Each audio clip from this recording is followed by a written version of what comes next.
चलिए, तो आज हम लोग नया टॉपिक है दोस्त, निर्देशांक ज्यामिति में बेसिक कॉन्सेप्ट को समझेंगे कि ये जो है कि 2 डायमेंशन है, द्विमीय ज्यामिति। तो ये देखिए, इसको कहते हैं एक्स अक्ष और इसको कहते हैं एक्स देश। ये आपका वाई अक्ष है और ये आपका वाई देश है। तो यहाँ पता करना है कि इसको कहते हैं फर्स्ट क्वाड्रेंट, प्रथम चतुर्थांश। इसका नाम है द्वितीय चतुर्थांश, इसका नाम है तृतीय चतुर्थांश, इसका नाम है चतुर्थ चतुर्थांश। फर्स्ट चतुर्थांश में x b प्लस और y भी प्लस। पहले चतुर्थांश में x का जो वैल्यू होगा वो भी प्लस होगा और y का वैल्यू जो है वो भी प्लस होगा। फर्स्ट क्वाड्रेंट में प्लस प्लस होता है, चिन्ह याद रखना है। सेकेंड क्वाड्रेंट का जो चिन्ह होता है दोस्त, माइनस प्लस होता है और थर्ड क्वाड्रेंट का जो चिन्ह है वो आपका माइनस माइनस है। फोर्थ क्वाड्रेंट का प्लस माइनस। इसको अच्छी तरह समझ लें, इसमें नंबर छिपा हुआ है, एक नंबर फिक्स है। देखिए, इसको मूल बिंदु का निर्देशांक यहाँ होता है, मूल बिंदु का निर्देशांक 0 0 होता है। मूल बिंदु का निर्देशांक कहेगा तो वो आपका 0 0 हो जाएगा।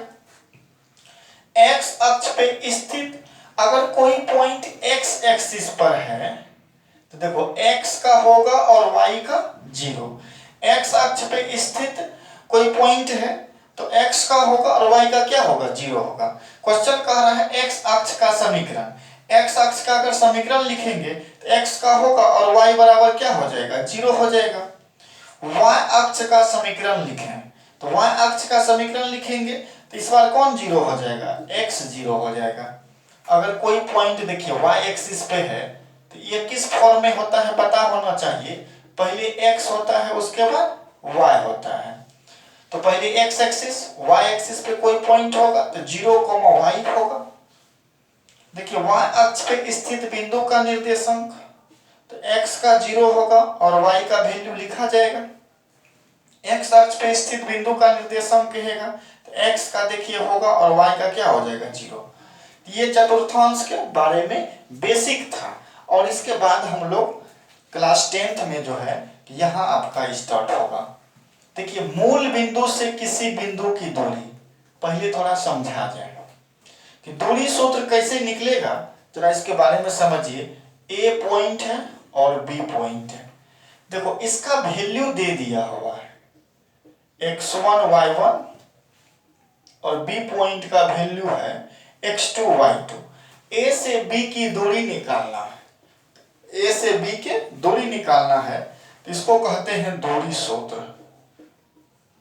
दूरी सूत्र याद रखिएगा आप लोग। दूरी सूत्र जो होता है ए बी बराबर under root x2 minus x1 का whole square plus y2 minus y1 का होल स्क्वायर। ये आपका दूरी सूत्र है। अगर देखिए क्वेश्चन इस तरह से कभी कभी आ जाता है कि यहाँ दूरी है मध्य बिंदु, कोई पॉइंट है ये मध्य बिंदु। अगर परीक्षा में देखो ये सब पॉइंट दिया रहेगा तो सवाल बनाने का एक तरीका होगा, मध्य बिंदु का निर्देशांक मध्य होगा, मध्य बिंदु का निर्देशांक, इसका फॉर्मूला क्या होता है पता है, x1 plus x2 by 2 y1 plus y2 by 2। ये ध्यान रखिएगा, मध्य बिंदु निकालने के लिए कहेगा तो हम लोग इस सूत्र का यूज करेंगे। उसके बाद मूल बिंदु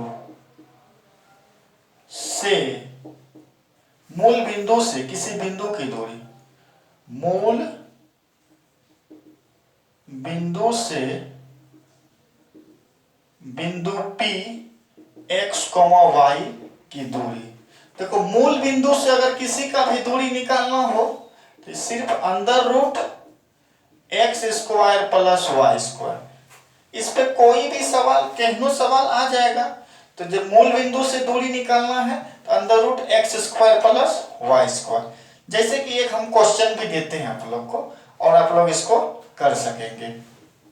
नेक्स्ट टॉपिक में लेके आ रहे हैं। देखो विभाजन सूत्र समझना है जरा। ए और बी कोई दो पॉइंट है, ये आपका पी हो गया एक्स वाई के फॉर्म में, और ए पॉइंट है x1 y1 और बी पॉइंट है x2 y2। m अनुपात n में डिवाइड हो रहा है। तो देखिए एक होता है आंतरिक विभाजन और एक होता है बाह्य विभाजन। तो आंतरिक विभाजन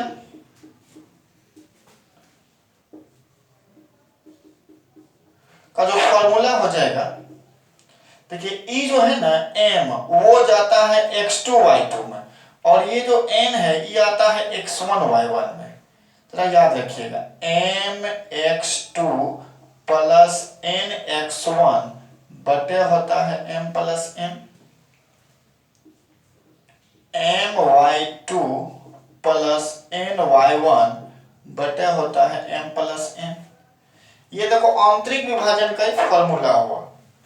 अगर कहेगा बाह्य विभाजन, तो बाह्य विभाजन का ये सूत्र होता है, सिर्फ यहां माइनस कर दीजिए mx2 माइनस nx1 बटे m minus n, my2 minus ny1 बटे m माइनस n। सवाल को बनाने का ये सब क्या है, जुगाड़ है। कहा कि किसी भी चीज को बनाने के लिए उसका फाउंडेशन होना चाहिए। ये सब नोट कर लीजिए और नेक्स्ट हम लोग फिर इस पे सवाल लेकर आएंगे। तो पहले हम लोग सूत्र बता देते हैं, उसके बाद बच्चे को सवाल बताते हैं। अब है त्रिभुज का क्षेत्रफल, 3 बिंदु दिया हुआ है, तो उसका क्षेत्रफल कैसे निकलेगा, इसके रूल को हम लोग जानते हैं। देखिए कुछ त्रिभुज का क्षेत्रफल, त्रिभुज का क्षेत्रफल कैसे निकलेगा जरा ध्यान दीजिए। त्रिभुज का क्षेत्रफल, इसका फॉर्मूला होता है दोस्त 1/2 into x1 y2 minus y3 plus x2 y3 minus y1 plus x3 y1 minus y2। ये फॉर्मूला याद रखना त्रिभुज का क्षेत्रफल का। 23 31 12। 23 का मतलब है y2 माइनस y3, 31 का मतलब है x3 माइनस x1। त्रिभुज का क्षेत्रफल 1/2 into x1 into y2 minus y3 plus x2 into y3 minus y1 plus x3 into y1 minus y2। अगर देखो केंद्रक, यहाँ त्रिभुज का जो होता है केंद्रक बीच में होता है। कभी कभी परीक्षा में पूछ देगा त्रिभुज का केंद्रक निकालिए, कभी कभी ऐसा भी आ जाता है। त्रिभुज का केंद्रक कैसे निकलता है, इसका फॉर्मूला होता है, त्रिभुज का केंद्रक का देखो x1 plus x2 plus x3/3 y1 plus y2 plus y3/3। ये त्रिभुज का केंद्रक का फॉर्मूला है। यहाँ केंद्रक होता है बीच में, याद रखना। त्रिभुज का केंद्रक का ये पूरा फॉर्मूला होगा। दोस्त कभी कभी कहेगा कि त्रिभुज संरेख है या नहीं। देखो 3 भुजाओं से बने त्रिभुज को संरेख चेक करना है। अगर उसका क्षेत्रफल 0 हो जाएगा तो संरेख होगा, 0 नहीं होगा तो संरेख नहीं होगा। तो 3 भुजा से घिरी बंद आकृति वह एक ही लाइन पे होता है, संरेख होगा तो एक लाइन पर होगा और उसका क्षेत्रफल 0 होगा। त्रिभुज का क्षेत्रफल निकालना है। ए पॉइंट ए और बी और सी दिया रहेगा, इस सूत्र लगा के निकाल लेंगे। केंद्रक कहेगा इस सूत्र लगा के निकाल लेंगे। नेक्स्ट हम लोग अब आ रहे हैं दूसरे वीडियो में कि फॉर्मूला ले तो हो गया। अब क्वेश्चन लेके, एक मेरा चैनल है VMC मैथ, और इसको थोड़ा सा लाइक और सब्सक्राइब कर दें। जो भी बच्चे क्लास 10th या कंपटीशन का पर तैयारी कर रहे हैं जरूर उसको फॉर्मूला कहीं न कहीं लाइफ को बेहतर बनाने में मदद करेगा। और मेरा एक नंबर है 8271333909। आपको PDF चाहिए तो एक बार मैसेज कर दीजिए और आपको फ्री में हम PDF व्हाट्सएप कर देंगे। धन्यवाद।